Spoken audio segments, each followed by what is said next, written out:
اعوذ باللہ من الشیطان الرجیم بسم اللہ الرحمن الرحیم۔ اللہ رب العزت نے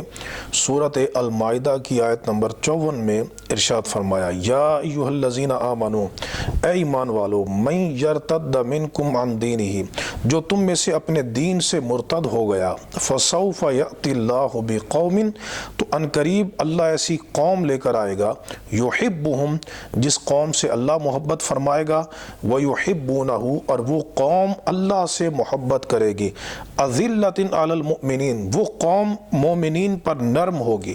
عزت علی الکافرین، اور کافروں پر سخت ہوگی، یجاہدون فی سبیل اللہ، وہ اللہ کے راستے میں جہاد کریں گے، ولا یخافون لومۃ لائم، اور وہ کسی ملامت کرنے والے کی ملامت کا ڈر نہیں رکھیں گے، ذالک فضل اللہ یؤتیہ من یشاء،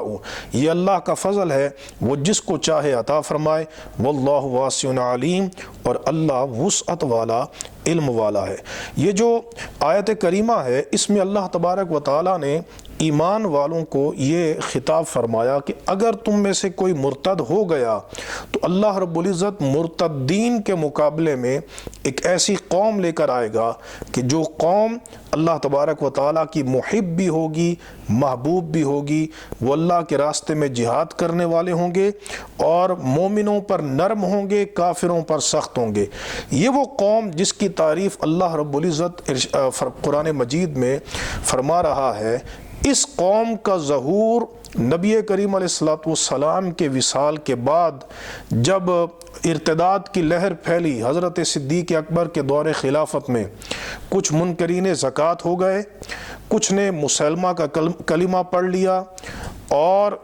بہت سے قبائل مرتد ہو، کچھ نے نمازوں کا انکار کر دیا، تو ایک بہت بڑا ارتداد کا فتنہ اٹھا۔ تو اللہ تبارک و تعالی ان مرتدین کے مقابلے میں جس قوم کو لے کر آیا وہ حضرت ابوبکر صدیق رضی اللہ تعالیٰ عنہ اور آپ کے ساتھ باقی تمام صحابہ کرام ہیں، جس قوم کو اللہ نے اپنی محبوب قوم بھی قرار دیا اور اپنی محب قوم بھی قرار دیا۔ تو مرتدین کے ساتھ جو ایک شدید قتال ہوا جنگ یمامہ کی صورت میں، وہ حضرت ابوبکر صدیق رضی اللہ تعالی عنہ نے کیا۔ چنانچہ امام طبری جامع البیان میں حضرت امام حسن بصری رضی اللہ تعالیٰ عنہ جو جلیل القدر تابعی ہیں، ان کا یہ قول نقل کرتے ہیں۔ وہ فرماتے ہیں، ھذا واللہ ابو بکر و اصحابہ، فرماتے ہیں خدا کی قسم، اس آیت میں جس محبوب قوم کا اللہ ذکر فرما رہا ہے اور جن کی تحسین کر رہا ہے کہ ان کو مرتدین کے مقابلے میں لے کر آئے گا، اس قوم سے مراد حضرت ابوبکر صدیق رضی اللہ تعالیٰ عنہ ہیں اور ان کے ساتھی ہیں، جن کو اللہ تبارک و تعالیٰ ختم نبوت کے منکرین، نماز اور زکوٰۃ کے منکرین کے مقابلے میں لے کر آیا، اور انہوں نے نبی کریم علیہ السلام کی نیابت اور خلافت میں انہوں نے ان مرتدین کے ساتھ مقابلہ کیا۔ تو اللہ تبارک و تعالی حضرت صدیق کو اپنا محبوب فرما رہا ہے اور صحابہ کرام کو اپنا محبوب فرما رہا ہے۔ کہاں قرآن کا یہ بیان اور کہاں اہل تشیع کا یہ کہنا کہ ارتد الناس الا ثلاث، تین کے سوا باقی سارے مرتد ہو گئے۔ اگر وہ مرتد ہو گئے تین کے سوا باقی سارے، تو ان کے مقابلے میں اللہ تبارک و تعالیٰ قوم لے کر آتا۔ حضرت مولا علی شیر خدا تو یقیناً خدا کے محبوب ہیں، آپ حضرت صدیق سے قتال کرتے، لیکن آپ نے قتال نہیں کیا حضرت صدیق سے، بلکہ ان کے ہاتھ پہ بیعت کی، ان کی مدحت اور ثنا میں خطبے دیے،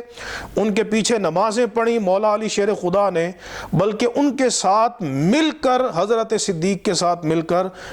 آپ نے مرتدین جو مسلمہ کذاب وغیرہ تھے ان کے ساتھ قتال کیا۔ تو پتہ چلا کہ یہاں خدا کی محبوب قوم جو ہے وہ سیدنا صدیق اکبر رضی اللہ تعالیٰ عنہ ہیں۔ اللہ تبارک و تعالیٰ ان کے درجات کو بلند فرمائے۔ وآخر دعوانا ان الحمد للہ رب العالمین۔